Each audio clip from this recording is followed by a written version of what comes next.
Welcome to the Leadership Window podcast with Dr. Patrick Jinks. Each week, through a social sector lens, Patrick interviews leaders and experts and puts us in touch with trends and tips for leading effectively. Patrick is a board-certified executive coach, a member of the Forbes Coaches Council, a best-selling author, award-winning photographer, and a professional speaker. And now, here's Dr. Patrick Jinks. Hello, everyone. Episode 142. Here we are. Glad you are along. I always look forward to my guest today. This is, I don't know, I meant to go back and count 4 or 5 times maybe on the show. Ron Harvey is my guest today. He is a really good friend, great peer, a mentor of mine in the work of coaching and consulting and just relating to people. One of the things that I've learned with Ron and through Ron and from Ron is just the importance of a relationship. It's probably his number one tenet that he talks about all the time, and he does more than just talk about it. He lives it.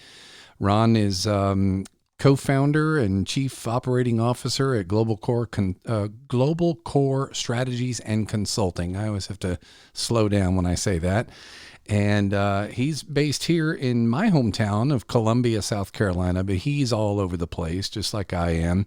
And this is just where he calls home. And so serendipitously, that means that he can actually come over into the studio with me. So this isn't done over Zoom or telephone. You get the best audio quality. He and I are truly just face to face having a conversation.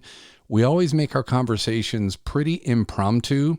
I have a list of questions that I've prepared for Ron. I don't give them to him in advance. I want his off the cuff thoughts. And the way this works is I bring up questions to Ron that I am finding are coming up fairly consistently in my coaching work. So as I coach clients around the country, I have these different challenges and issues that come up. It might not surprise you to know that many of the things that one coachee is experiencing or being challenged with, a lot of other leaders are being challenged with the very same things.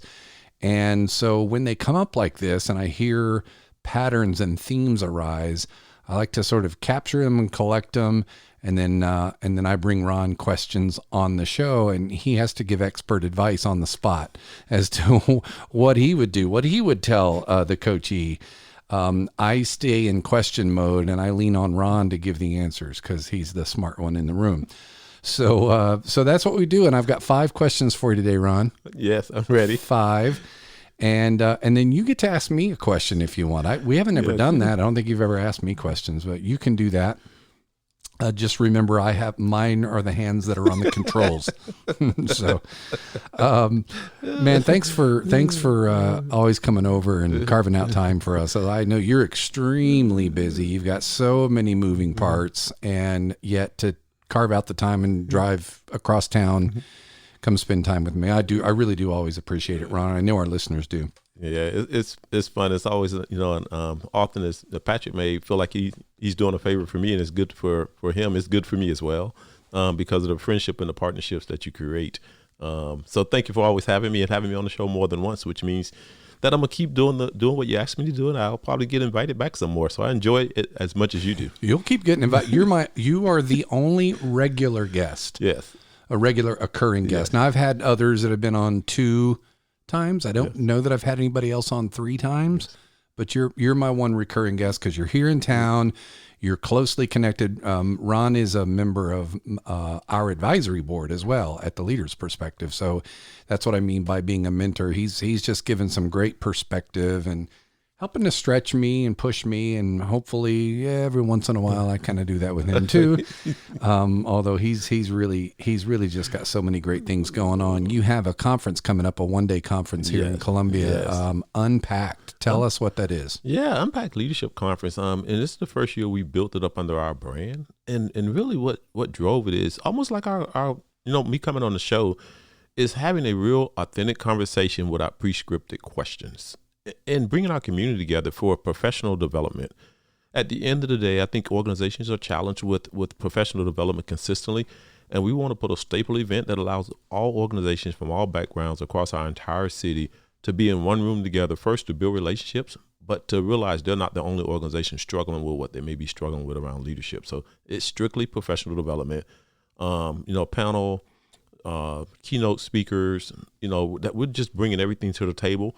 Each speaker will get about 35 minutes to give you the best of what they got. And it has to be, some call to actions for you and things that you walk out with. So this is not we're going to make you feel good, go home and nothing works. I've challenged everybody that's on stage. They must give something to the people that are in the audience that they can actually use with their teams or their families or their community. So I'm excited. It's the first year. Come out October the 3rd. I'm really excited about it for the lineup, but more importantly, to keep our community together. GCS.consulting is the website to go to if you're in the area and you want more information on that. What I think I love about it, Ron, is the format being, I won't call it rapid fire, but this isn't, we're not taking 2 hours on a thing. It's these 35-minute, it's sort of, sometimes we call them snackables, but what it does is it keeps stimulation, because I can get bored we can all get bored at a conference. This doesn't sound like one you are going to be able to get bored at. No. Every 35 minutes is going to be a different person with a different agenda. And you're going to be engaged. And they're going to everybody's required to give you 3 things that actually work. So not something they read about, not something they heard about, like they actually do it. Well, the other thing is, if I'm given 35 minutes, I have to really think about what is it I'm really trying to say, because I only have 35 minutes to say it. Yes. So I tend to have, I probably have more substance in a 20 to 30 minute talk than I do an hour. Yes, because you got fluff where I can time. just ramble. Yes, you got fluff time. In 35 minutes, you really got to be on your game. Yeah. You got to put some thought into, what am I going to say for 35 minutes that's going to give people something to walk away with, other than I made them feel good and it's not motivational. So if you're looking for the motivational speech, they won't happen. One of the, I say this all the time, I use this, you've heard it, probably everybody's heard it, but it's accredited to different people. Yes. So it's one of those legends, like, did anybody really say this? But it's often accredited to Winston Churchill, who supposedly said, if they want me to speak for 5 minutes, I need a week to prepare. Yes. If they want me to speak for an hour, I'm ready to go right now. Yes. It's real. It is real. Because you have to think harder when you got less time. Yeah. I've got 5 minutes. I've got to pare it down. You got to pare it down. And that's what I'm asking everybody to do. But I'm also asking people to come prepared to pull out a notepad and take notes and walk away with stuff. It's an investment in your own professional development. Yeah.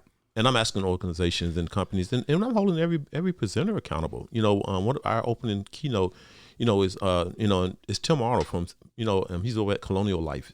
Been phenomenal in his role for many, many years. And what I've asked him to do at the conference, Patrick, is I want him to speak for 20 minutes. He'll probably get the longest amount of time, but I want him to have open questions for 20 minutes. No question off the table. Yeah. Most CEOs won't take that. Right. He doesn't. And so he said, any question, Ron. Yeah, politicians won't either. Yeah. Press conferences. Yeah. It's like, let's filter these questions and what's going to be coming. And so I wanted him to be able to just be authentic and be in the moment, because he's done such a great job. He's a good friend.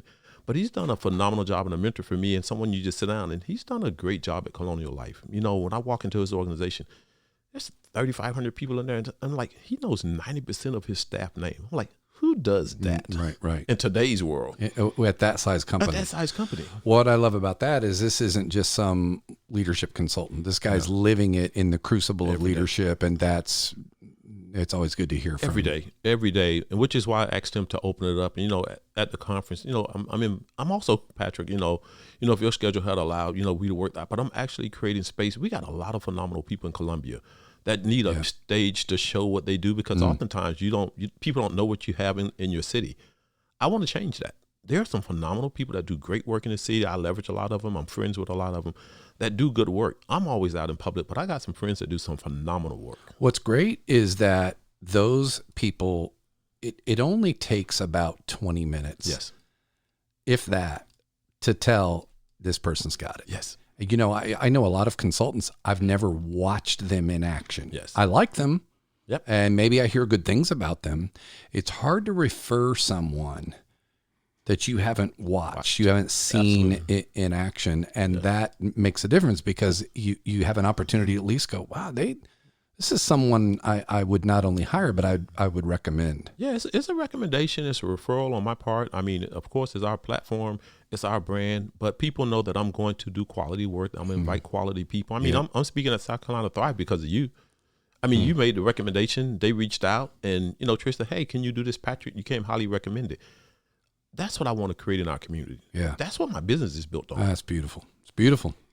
It's great. Again, gcs.consulting is the website. A little different than what you're used to on a website. gcs.consulting, and get more information there. All right, Ron, you ready? I'm ready. So these are in random order, and I'm not calling anybody out. If some of my coachees are listening to this and they go, hey, I think that's me he's talking about. Trust me, it might be you, but it is not only you. Yes. Okay. I picked out things that come up more than by just one person. These aren't one-offs. Yes. And so here's the first question. The first question is about decision making. Yes. The larger an organization gets, the more separated decision-making pathways are from the front lines to the C-suite. Yes. Most C-suite leaders that I work with want to involve and empower and engage all the team in decision-making, but it's not really practical that everybody gets a voice in every decision that gets made. Yes. How do you balance it? How does a leader, an executive leader, create an environment where their people are heard, they have voice, they're not ignored, they're not blindsided by decisions, but they're not also, there's not an expectation that they get to weigh in on everything? Yeah, I mean, it's a phenomenal question because it's real and it's happening. At the end of the day, there are a couple of things that I practice. And always when I come on the show is I talk about what I do, not about what I read. Yeah, good. Yeah, because we can all read. Yeah, we can all read, and some things that you read are not applicable. Don't apply to you. That's right. It's just too difficult. It just doesn't work. It's not your not a personality. one size fits all. Yeah, it's not your personality. And so for me, in my role in running an organization and going from 2 people to the company we have now, we experienced that. What I had to be really mindful of is a couple things that I kept the people that are closest to me that's going to get the message out. I kept them informed well enough so they didn't, because in the absence of information, the story changes. So if they don't know it, they'll make up, well, the reason we're doing this is because of this and because of this, and it's not actually true.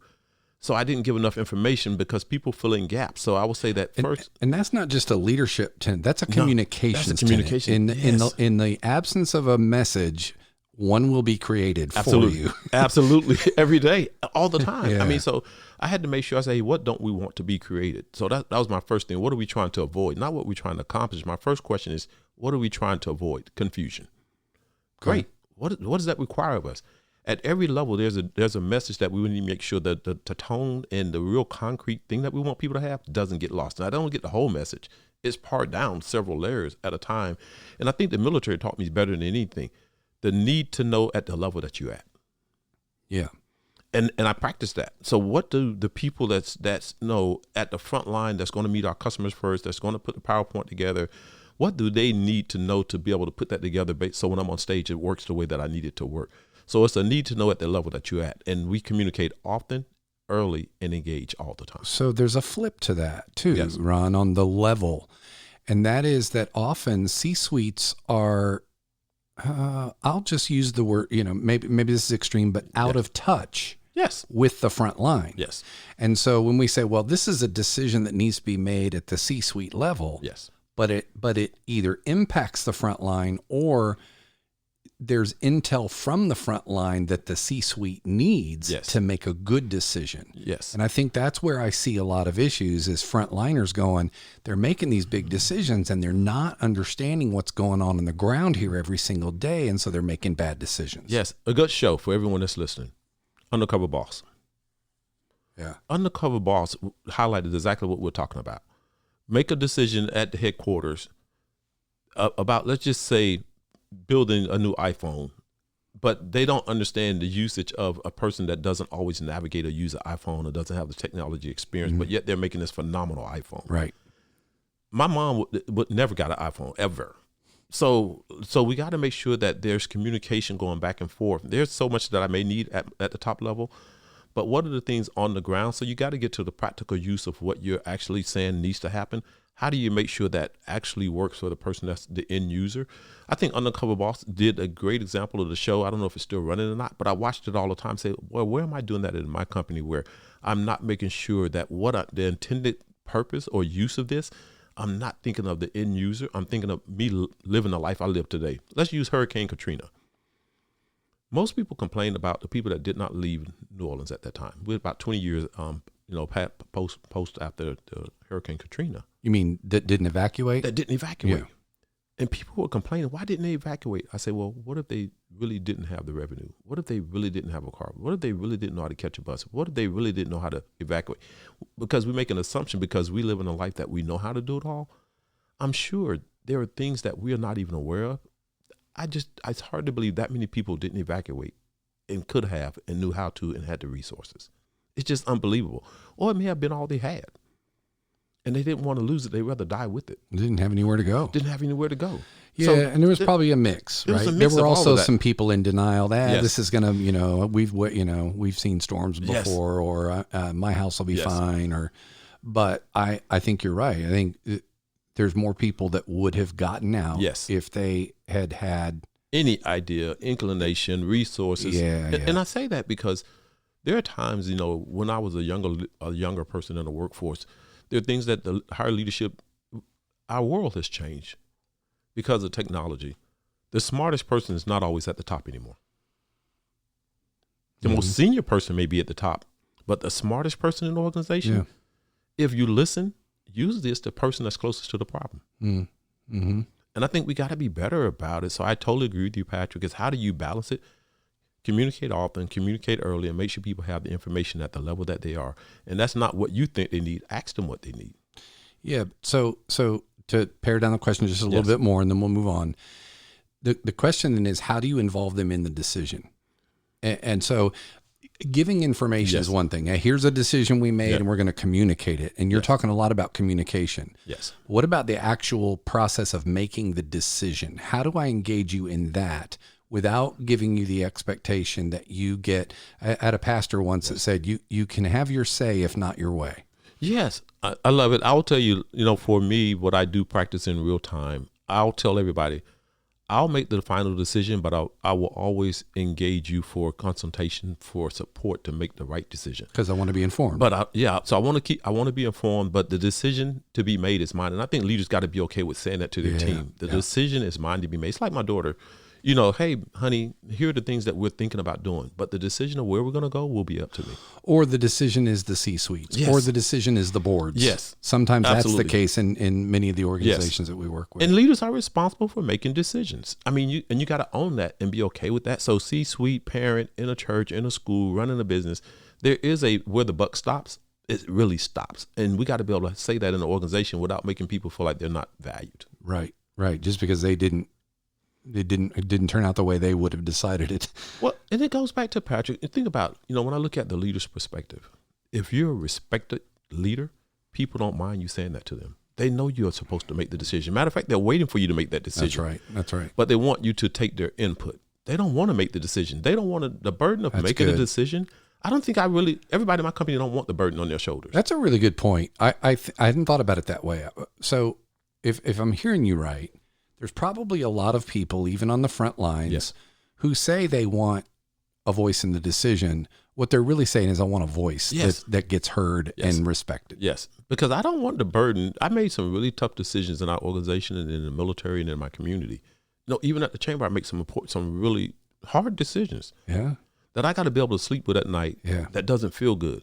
Some people don't want to make those decisions. That's right. When my mother got sick, my mom, I can remember her saying, "Baby, I'm glad you have to make this decision and I don't." That was someone I followed all my life, but she had gotten to the age where she wasn't comfortable with making challenging decisions anymore. She said, "Honey, I'm glad it's you and not me." Yeah. But you got to make a decision. And I'm going to go with it. Yeah. Yeah. And so those things, at the end of the day, if you're a respected leader and you're going to do things right, people want you to make decisions, but they don't want to be ignored and they don't want to be minimized in that process. That's good. So to sum it up, Make the decisions it's your role to make. Yes. But don't ignore the voice of your people as you make them. Absolutely. Yeah, it's beautiful. It's beautiful. Yes. It's simple, but it isn't easy. It is not easy. It really isn't easy. All right, here's the next question. DEI. Yes. Is it dead? What's the deal with DEI? What are you telling organizations right now? What are you finding? And let me set the question up just a little bit more.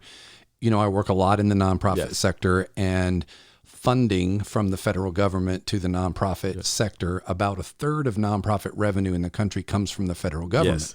And it's all up for grabs right now. It's all on the block, and much of it has to do with literally the language used in our mission statements and our value statements, our strategic plans, our programs are even designed around DEI. And I'm coaching organizations, literally, I'm hearing it all. I mean, and these are people, the vast majority of the clients that I'm working for are all in on DEI, right? They're all in. And so they're feeling very threatened. They're feeling attacked even. Yes. And so I'm hearing things like, well, I mean, literally, I've heard this at board meetings. Yes. Well, DEI is dead, so what are we going to do? Yes. And I thought, well, wait a minute. DEI is a concept. Yes. The concept isn't dead. Yeah. At least, but what's the deal? What's the environment right now in the world you're working in? Yeah, I don't think it's dead. I'll say, in my opinion, it's not dead. What I will say, it's been weaponized, because when you really step back and look at it, I've asked this question several times and I haven't gotten a response that says it's dead. And it's, what part of it do you not like? What part of it doesn't work? Right. Is it the diversity? Do you think that you don't want diversity at all levels? I'm not talking just black and white, male or female. Do you not want different people at the table? I want diversity on a menu. I don't want just one thing on the menu when I walk in a restaurant. And when you ask that question, they will tell you, of course I value diversity. Okay, great. So that's not an issue. Okay, right. So now we're gonna talk about equity. Yeah. Do you think, who in the room, raise your hand real quick, don't think everybody should be treated equally? Okay, so that's not an issue. Mm-hmm. Okay, who do you want to not include? Mm-hmm. That's not an issue. So let's get away from this language of, now I will tell you, it's been weaponized. I think when we first started this journey, I think it was done inappropriately in a lot of spaces. You and I have talked a lot about, the word I used was hijacked. Yeah, I think felt like hijacked. I felt like it hijacked itself almost. Yeah, well, it was done wrong. If I was a white male, it felt bad to be in a room because you were blamed for everything that was going on. I'm not saying that white males didn't play their role in it, but everybody played their role in it. Let's just own it and say, as America, we've owned our role in not getting this right, to make sure everybody is respected and treated fairly in our society. But I think I'd like to think that, Ron. Yes, but I don't think that's what we are. But have we? Yeah, I don't think. Have we really owned it? Well, I won't say the country's owned it. I don't think the country has owned that. Okay. I'd say if we can get to the place where we can own it as America. But most of the people you and I are working with have a full grasp on it. Absolutely. Yeah, I think we do. And I think, we're going to have to weather the storm. Here's what I say to our organizations. And we got to be really, really mindful of, at the end of the day, we got to be good enough to outlive any policy, any political move, any administration. What do you really stand for? Because administrations are going to change every couple of years. Leaders are going to change. What's the core of your organization? What's the core of who you are? So at the end of the day, do I want to respect everybody? If you look at my conference, I pay attention to DI at that conference to make sure everybody's in the room. It's what I do all the time. So I'm pointing, for our listeners, I'm pointing at my blackboard behind us here at a question that I keep in front of me all the time in the top right corner, Ron. Yes. To me, this is how I stay centered. And the question is, am I being the person I want to be right now? Yes. I had several of my coachees immediately following the most recent election. Yes. I had a coaching call with them the next day. Yes. Ron, when I tell you that people were really, people were traumatized. If you we don't make this show political at all. Absolutely, but we all know, we've seen it. No matter who we voted for, we saw the trauma. Yep. Just like we saw the trauma from some people, the election before. Right? Absolutely. I felt it in some of the nonprofit leaders who felt like it was such a defeat for the sector and for society, and that their team was depressed today, and they're like, what are we going to do? And the question I asked that day of at least 3 coachees that day was, tell me what's different for you and your leadership today than yesterday. Yes. And they really, that's kind of gave them a little pause. And at the end of the conversation, it was really nothing. Yes. So are there threats? Are there changes in, the culture around us? Do we have to adapt? Yep. We're gonna have to do all that. But in terms of your mission and who you are as a leader and what you're trying to get your team to do, does any of that change today? No. I mean, I think that's an important question for us. When you think it's DEI did. No, it's not. Will we do it differently? Absolutely. Will we be able to take care of the people that's important to us? Absolutely. Will we be able to inclusive community? Absolutely. Will we make sure people, didn't do the work? Didn't do the work, which is more important than saying you're doing the work. Yeah, and I think that's where it becomes, a challenge is if you got to say that you're doing it versus just do the work. Yeah. At the end of the day, our kids, our society, our communities, they won't thrive if we box ourselves into just what we're comfortable with. So a lot of leaders are struggling. For example, there's conversations in boardrooms right now about, well, do we need to change this language in our strategy? When nonprofits write grants, yes, they often have to include their strategic plan. Absolutely. And their strategic plan has things in it that are clearly stated DEI. Yes. Right. Openly. Yeah. And they're going to go back and change the language. The Council on Nonprofit, the National Council on Nonprofits, literally put out advice, like written advice. Yes. Immediately go to your websites and get rid of the language. Don't get rid of the concept. Yep. But if you wanna play in the game right now, you're going to have to scrub the language. And people are struggling with that because they feel like that by scrubbing the language, they are betraying the ethics of the concept. Yeah, I mean, I get it. I words, the thing with sticks and stones may break my bones, or words may never hurt me. It's not true. I don't know where we got to where language doesn't matter. It does, but the behavior and the activity and the actions and the work is more important than language in my perception. Yeah. So when I walk into a room, I don't have to wear a banner or a sticker on my head that says I'm here to represent DEI. Yeah. Me being there is DEI. Me doing the work is DEI. Me on the show with you right now is DEI. Yeah. Me making sure I'm in all rooms and communities and inviting people is it. So I don't have to say it. I just got to live it. And I think sometimes we get caught up in saying so much to prove a concept. Just do it and let them see the results. Yeah. The results will speak for themselves, and nobody wants to lose. So the work that I get to do, the spaces that I get to play in, I still get invited. People know I'm an African-American male that cares about everybody being in the room. They know that about who I am as a human being. The people that don't want that won't call me, and the ones that do, I get to do the work with. Yeah. That's who you want to work with. I'm okay. Yeah. That's good. It's beautiful. We could go the rest of the time just on that topic. Here's my next question. I have a lot of coachees who, when they're doing their initial goal setting, they say, I want to get more strategic. I don't spend enough time in strategic thinking and managing my work strategically. I spend my time in the weeds, and I'm in the performance and the work that has to get done. And I really want to get more strategic. Or my boss wants me to get more. My boss keeps telling me they want me to think more strategically and get more strategic. You and I get that. Yes. We understand that. We know how to think strategically. We know. But for people who don't really, well, what does that mean? What does thinking strategic, what is that shift that I have to go through? And what tips would you give on how to start thinking about that differently so I bring more of a strategic mindset to my work than I have before? Yeah, a lot of people struggle with it. So if you're out there and you listen to this call, even when I first started doing the work, I had to figure it out myself. So a lot of people struggle with it, quite honestly, of understanding what is strategic. The word came and people say it all the time, and it's nice and fancy. You say it and it really sounds smart. Look like you know what you're talking about until someone asks you, what does it mean? So I've been there.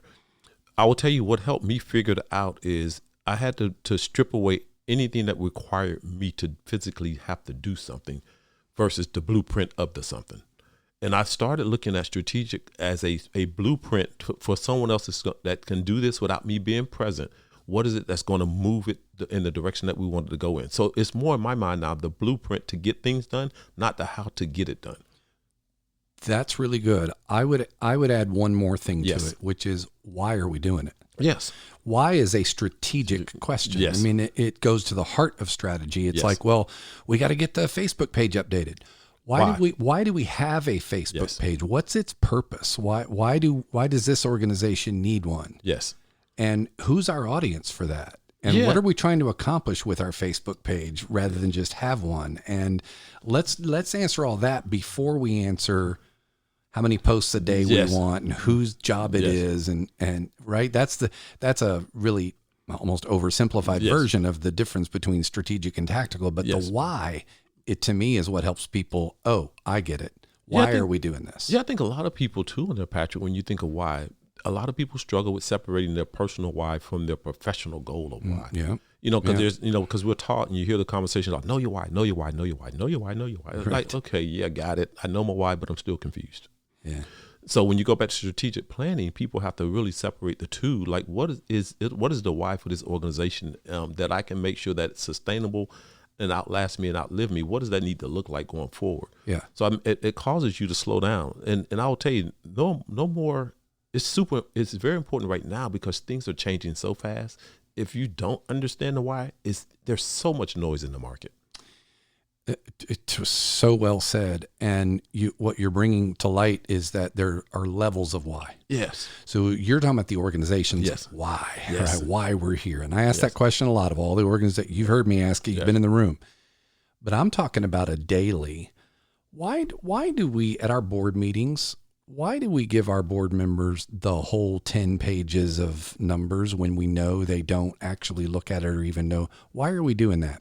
Okay, so let's find out. There might be a good reason. Yes. Right? Our finance committee wants full disclosure and they want the details and they want whatever it might be. Yes. But often that question leads us to, it's a really good question. They probably only need a 2-page overview with a pie chart and a couple of line graphs and the bottom line on how we're doing this month. Yes. Yes. You think about it, even like, for our conference, when we started building it out, people say, well, why are you really building a conference? And it came down strategic. Great example. It literally came down to, I wanted to keep our community together. You just said it at the beginning of the show. Yeah. At the end of the day, I said, guys, one thing I noticed about our community is we have pockets or if you will, silos or own little, segments of our population that we're not, like the Midlands would be so much better if the Midlands just was the Midlands versus West Columbia, Northeast Columbia, and Irmo, and Lexington, Columbia. And like, wait a minute. I'm from Florida. I'm from Palm Beach County. It's called Palm Beach County that covers that whole region, or South Florida, which it has a brand. South Florida. Yeah, it's a South brand. Florida brand. That's right. So how do we get past ourselves and not get so caught up into this little piece of the bigger picture? Because the Midlands can be whatever we want it to be if we did it together.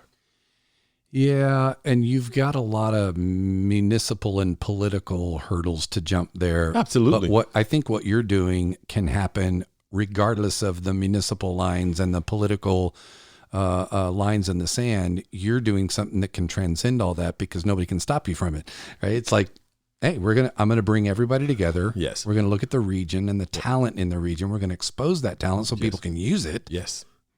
I want to improve our area by using everybody. That's beautiful. And I don't care about the zip code. I don't care about the college. I don't care about what side of the city you live on. But even the industry. So we have military personnel. We have CEOs of hospitals. We have business owners in the room. We have people that do the work I do that's on stage. I'm like, look, come. I want you on stage. Yeah. You're good at what you do. Yeah. You'll add value to what we're trying to get done. And it's not about me. So I think one of the things that get in our way of doing that really well is we all got these egos and these agendas that are not for the greater good. That's good. We have a mutual friend in Charles Weathers. Yes. and I've quoted this many times, and I've thanked Charles for it. He 8 or 9 years ago, we're in a room of consultants within the Together SC universe, which is our state nonprofit association. Used to be ScanPo. Yes. Yeah, I remember ScanPo, yes. Yeah, that's with rebranded, right? It's Together SC, and it's a room full of consultants, and the consultant field has blown up. Yes. I mean, when I first moved here in 2015, there were a handful. There were a handful in our space, in the nonprofit space anyway. There were a handful. I mean, Charles was leading the way, of course. He has been for years. And, you know, I came on the scene. There were a couple of others that, you know, a few others that had been around a while. Today, Ron, our state association has over 150 consultant members. Wow. And they're active on a listserv, and we have it's called the Consultant Collaborative. Yes. And the reason we're calling it the Collaborative is because we're not trying to compete with each other. We're trying to collaborate for the betterment of the sector. And the way Charles put it in the room was, folks, there is plenty of business for all of us. Yes. None of us, if we're good at what we do, none of us is going to starve. Yeah, make the pie bigger. Make the pie bigger. Yeah, make the pie bigger. There's plenty of work for all of us. We don't need to compete the way here's that what we I think say. we do. And this is what everyone that's listening, regardless of what industry you're in. Man, there are 7 Chick-fil-A's in this area. Yeah. If they can survive, 7, if they can survive, you tell me we don't have room for consultants to do well and be productive and add value. So here's my message to everyone that's listening, that's struggling with working with their competition. I call it co-opetition. Cooperate with your competition. Yeah. Because what your client wants is the best that you can deliver. And if it's more than just you that can bring it, then bring Patrick to the table to help you deliver the best to your client. Right. If it's really about your client, who do you need at the table with you to deliver the best to your client? Right. Get your ego out the way. And that's how everybody wins. That's how everybody wins. Yeah. Yeah. And you're going to become smarter. You're going to be better. I mean, we just had a conversation the other day, and I say, hey, Patrick, hey, this company is interested. And I told them they need to talk to you. I told them, actually, if they brought me in, I'm going to bring you in because you're good at that work. And, you know, how do you get out of the way? If you really want to be successful, help somebody else. Yeah, it's good. We covered a question that wasn't even asked in that one. I like that. We made some ground on it. All right, question number 4 from me. And I'm just going to ask it like this. Yes. Aside from something egregious, like I stole money or I did something that, you know, I need to be terminated for immediately. Yes. At what point does a leader part ways with an employee? At what point does the leader say, you know what, this, and this, it's time. Yeah. It's time to pull that lever. Yeah, there are 2 things that come to mind immediately for me. One is when it goes against my values. You know, at the end of the day, it just works against like what you're trying to do as a company, what you stand for. And that's important. When it works against what you really say you're living up to be. And I'm going to keep it simple. When it comes to, if you say you're going to do this particular project and you consistently not do it over time and time again, and the team is paying for it and it's causing a distinction within your organization, it's time to part ways with that employee. And I call it coach up or coach out. If I can help you get better, I want to lean into that. But if I got to help you be better somewhere else, I want to coach you into that as well. One of the obvious challenges to that is, simply put, the issue of protected class. Yes. Okay. And so I work with a lot of leaders who are they're literally afraid to terminate someone who is poorly performing. Yes. Regularly. Yes. But there's at the very least, there could be an optics problem. There could be, you know, whatever that case might be, the laws around HR. Yes. And it's not, I don't just mean the protected class thing, but that's an example of the laws around HR, around how and when you can terminate somebody, scare CEOs to death. Too many of them anyway, in my opinion. So I'll pull on an HR hat for you, spent time in that space. What I did practice in that time is I'm going to do everything right that I know how to do right. And every employee has a right as well. As long as I've documented it well, I've had the conversations, I'm going to take the action that I feel best to take next, and I'm never going to violate their rights. They get to file a complaint. They get to say they weren't treated fairly. Doesn't mean they win. Just do everything right with them, and it's their right to file a complaint against you if they felt it was unfair. Don't be afraid of that. Do not be afraid of people filing claims. They're entitled to. Do not violate their entitlements. Just do the right thing all the time and let them do what they feel they need to do. People hold on to people that they're protected as well. So it's not like the employer is not protected. They are. But they get frustrated when someone goes out and files a complaint. Well, I was treated unfairly. Make them prove it. but that doesn't mean you should keep them while they're trying to prove it. Be okay with it. And I coach a lot of our clients into that space. I say, look, you got enough documentation. Everything's been done. I see where you documented. I see you had the record. I see you tried to improve. I see you had them on a PIP. Hey, your next action is you have grounds to terminate. Now, keep in mind, they may come back and want to file a lawsuit against you because of this, because I'm a male, or because I'm an age, or because I'm a female, because I'm Hispanic, because of blah, blah, blah. Whatever. They got these. Yeah, great. It's protected classes, and they still exist, and that's okay. But make sure you do everything right and let them prove it. I worked in the office where people file complaints. Yeah, me too. People are entitled to file a complaint. Don't be offended. Don't be angry. Don't take it out personal. Don't even take it personal. They have a right just like you do. In my experience, they rarely won. Yes. Yeah, not that they shouldn't at times, but it was the exception. It wasn't the rule. Yeah. And it's not the rule that if you fire someone, the chances are overwhelming. They're going to come back on you and you're going to get slapped and they're going to just do it right. Yeah. Do it right and don't be intimidated by it. Now, if you didn't do it right, then you should be hesitant. You shouldn't immediately do something. Yeah. You know if you did it right. Just that's right. Look at it. If you know when you violated someone's rights. So good. Yeah, you know. You know. You may not want to accept it, Patrick. All right, last question. The old Covey matrix, right? Urgent versus important. Yes. And I'll set this up a little bit. Okay. We coach leaders on this, that everyone thinks in the quadrants, right? Low urgency, low importance. Yes. High urgency, low importance. High importance, low urgency. Yes.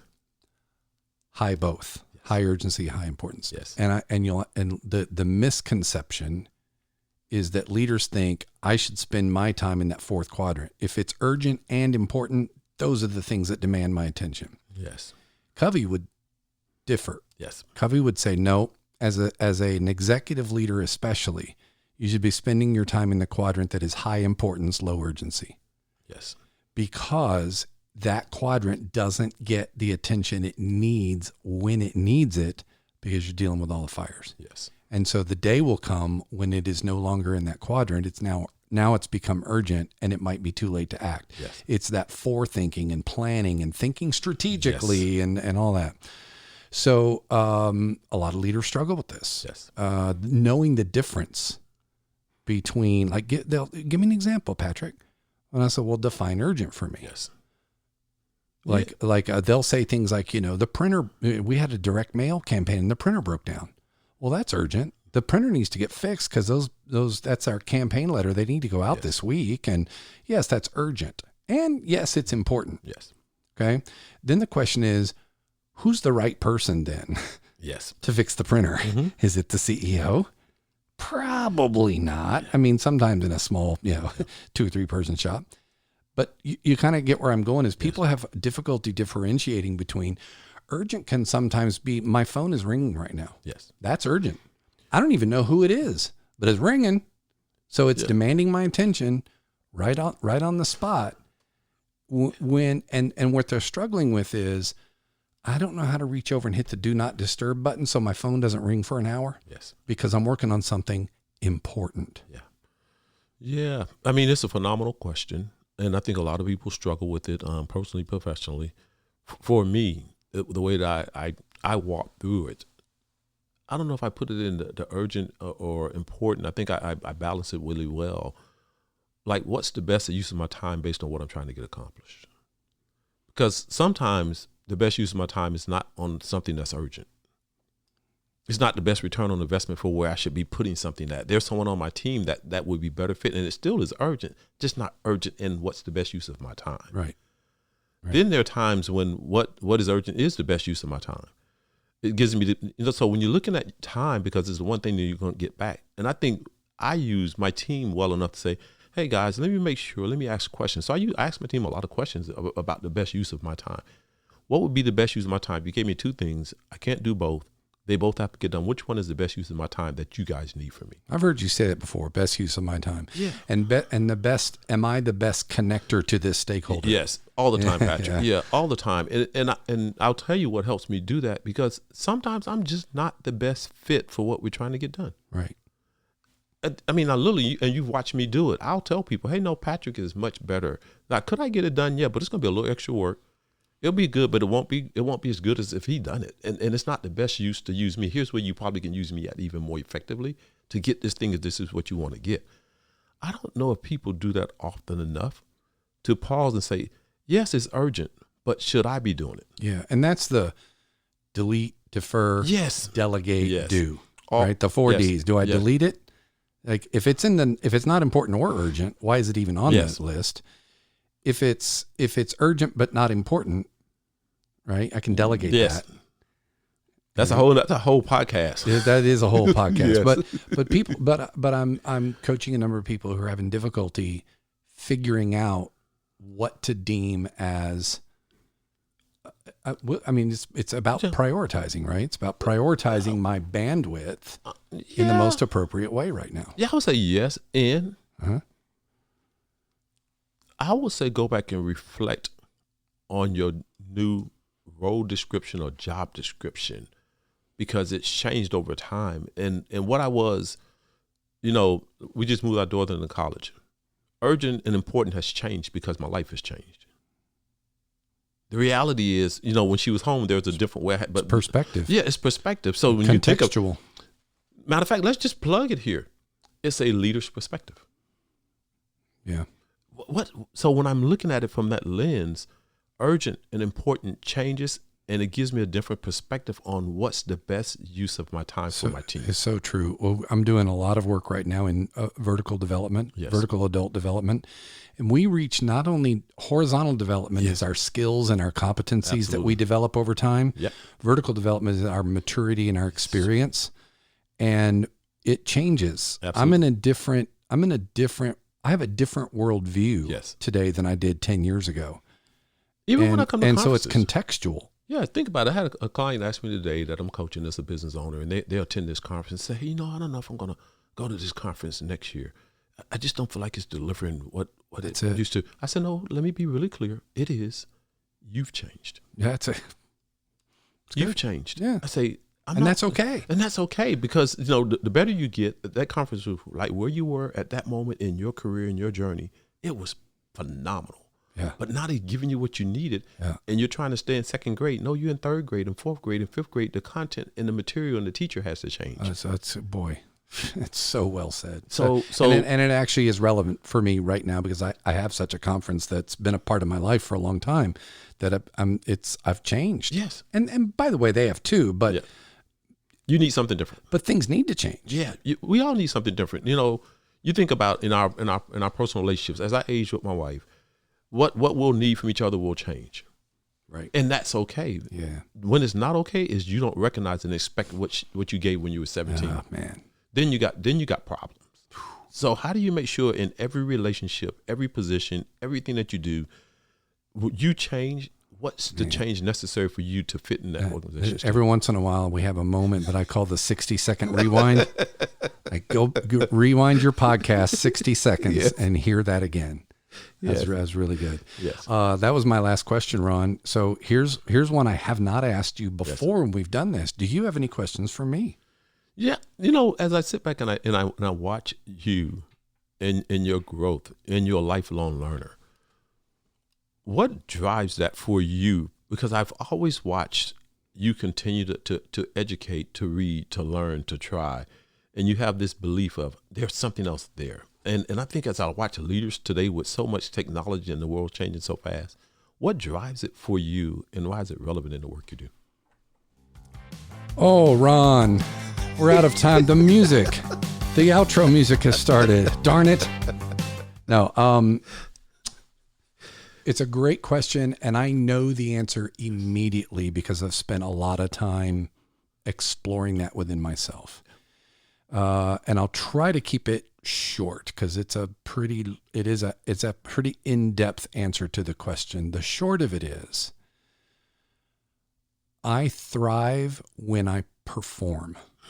So I like performing. So if you think of an athlete, a musician, I mean, we hear performer, we think someone's on stage and they're doing something and whatever. Coaching for me is perform. I'm on stage. Wow. I'm on stage right now with you. We're in a microphone. We're delivering content. I want it to sound good. I'm performing right now. When I'm giving a keynote, I'm performing. When I'm doing a training, I'm performing. When I am working on the business, I'm developing a new template, a new toolkit. I'm in that instance, I'm preparing for for a better performance. So it's much like an athlete does the work, the non-glamorous work off the field or the court or whatever. That's me working on the business. So all of the learning and the from academics to just diving in on my own to something that's that off court time for me, because when I'm on the court, I want to be the best I can possibly be, because I thrive on performing. So I don't always fully enjoy, like, I did this 8-month global cohort thing with Dr. Peter Hawkins. It was an amazing thing, man. Those were 5:00 a.m. meetings, because it was global. And so for the time zone that worked for me, it was 5:00 in the morning, sometimes 3 times a week. Did I like getting, and do it? Oh man, I didn't always like that, but I knew if I want to perform at my highest level, I got to put in the work. Yeah. So it's all talking about a why. Yeah. The learning and the staying engaged and driven is all being driven by, I can perform better. I can perform better. I want to perform better. There's still more. Yeah. So that's best I can answer that. No, I mean, I think it's important because I love the way you framed it, though. The non-glamorous, so you can perform. Yeah. And by the way, real quickly, it's not just performance for the sake of performance, because I like to perform. Where the kicker is at the end of that is, it's performance that creates value for someone. Yes. So there's value for me just in performing because it's fun. Yes. But I don't do it because it's fun. That's a byproduct. That's a plus. Yes. I do it because it adds value. I happen to have fun. I happen to have fun doing it. And in some circles, in some instances, if I've trained myself well, I'm pretty good at it. Yes. So, but it's always to create value.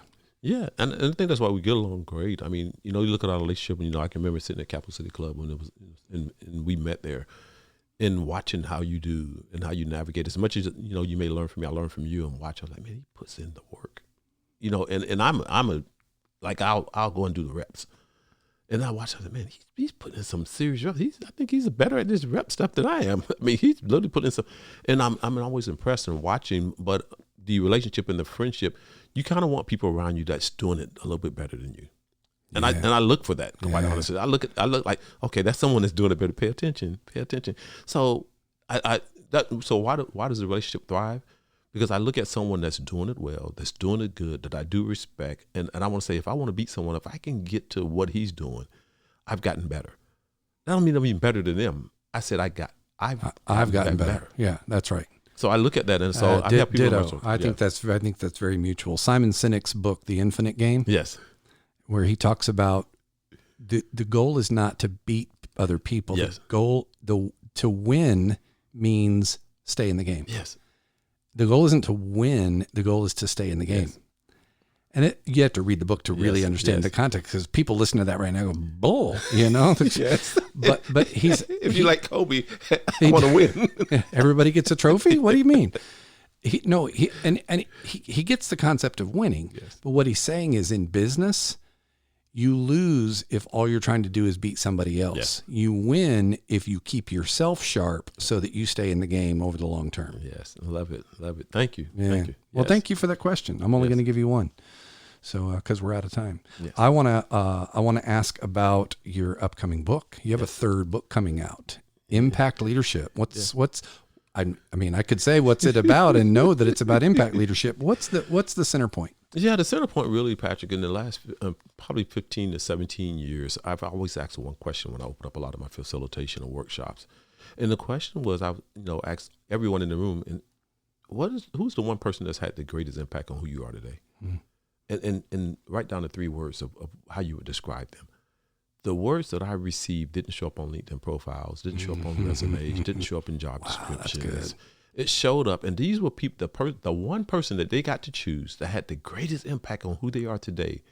I heard words that never showed up on resumes.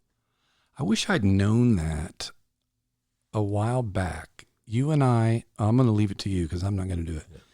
You should go and listen to the ends of a bunch of my podcast episodes. Yes. So for my one-time guest, I did this with you the first time. I don't do it every time, but I ask 2 questions of all my guests.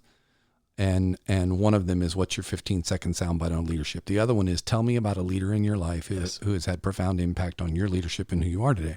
And so we get stories, and I love the stories. Sometimes it's, I watched my dad. He was such a hard worker, and or, it was this professor, or it was Mahatma Gandhi, and, never even knew that he was my idol, but he had an impact. And just listening to the stories, I'll bet you would hear those. Yes. You would hear so many of those words just listening to those stories, because you're right. They don't spit back at me some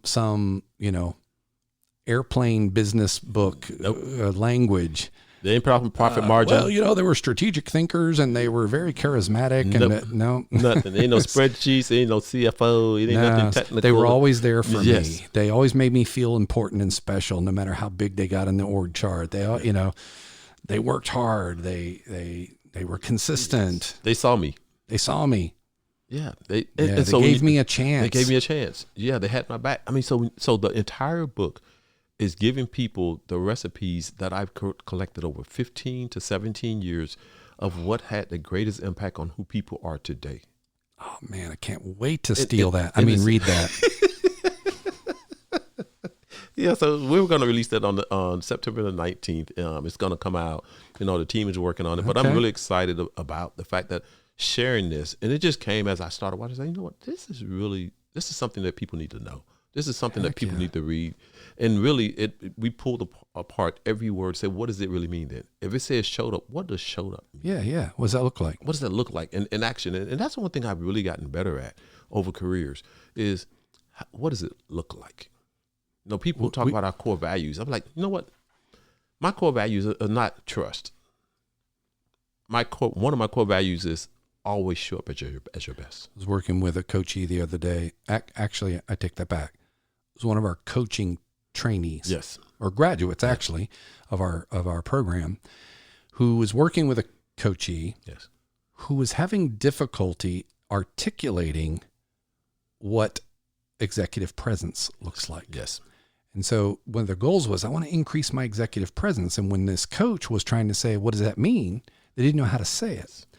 And so we started to explore these different questions. And what we landed on was, tell me anyone in your world of career that you would say that person has executive presence. Yes. Okay, well, so-and-so. All right. And what did they do differently? Yeah. Like when you were in a room with them or when you walked down the hall, what was it you were seeing that made you say that's presence? Yes. And that's what it is what does it look like? Give me an example. Yeah. At the end of the day, what's the observation or experience that people have when they watch it?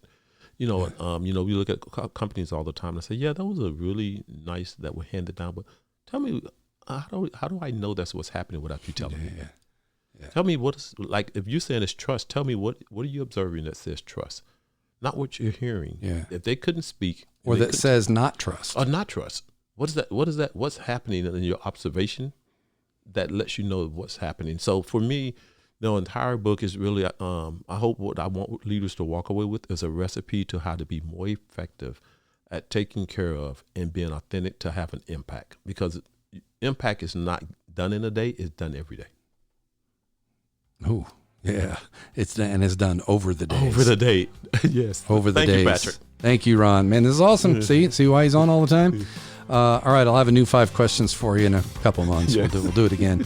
Next time we'll do it at lunchtime and we'll go eat Mexican food on the way out. Lead on, folks.